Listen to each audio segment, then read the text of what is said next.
People say that I'm the ugliest person in the world. Maybe that's why I cover my face completely a lot. A lot of people don't see me because I'm in my room a lot or I hide in the basement drowning in my dreams and imagination. My mum doesn't like it when I hide. She says I'm the most beautiful person ever. I think she says that just to make me feel better. My dad tried to teach me new things like putting together electronics with soldering irons or creating wooden pieces of art like handcrafted tables and other things. Even though I'm not the best at it, it still keeps me busy and my mind doesn't go into its usual despair and pain.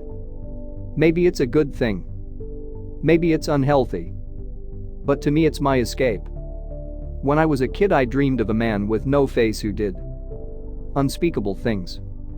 He would cut people's faces off and put them on his, try blend into the crowd, become the ghost he wishes he could be. Maybe I'm like him.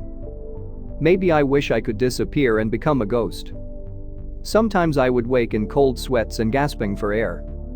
Sometimes I would see him standing in the corner of my room like some sort of paralysis demon waiting to take my soul and devour me. Sometimes he'd be at the end of my bed staring at me with his eyeless face.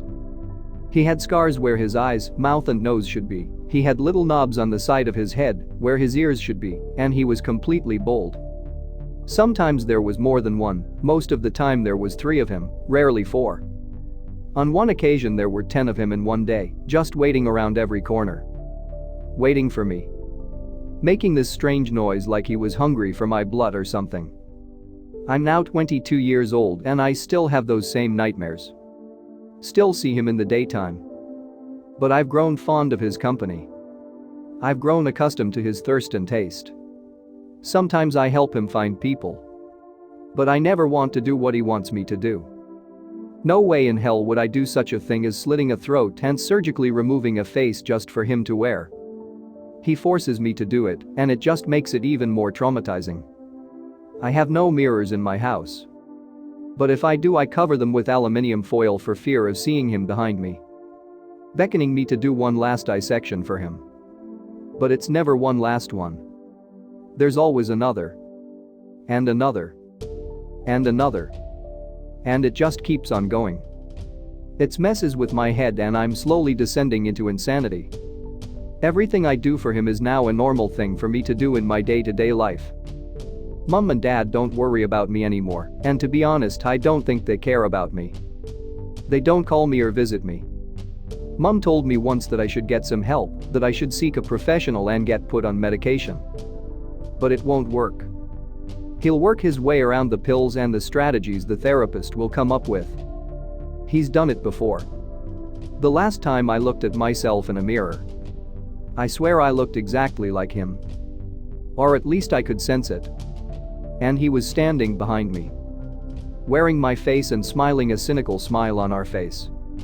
Whenever I go into people's houses, they always scream like I'm a monster. But he's the monster, not me. He makes me do those things and I have no say in what happens or what I do. I touch my face at night and wish that people could see my eyes, or that I could for once eat food normally, or be able to smell the roses when I see them.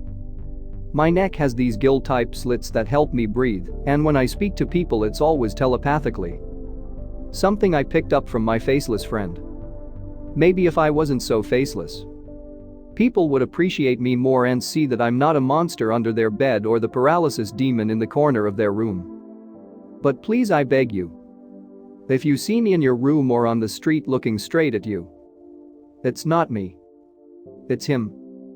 God, I wish I could be normal. And not the faceless monster people see me as. Maybe I am him. Maybe I just haven't come to terms with being the hideous monster underneath my own bed.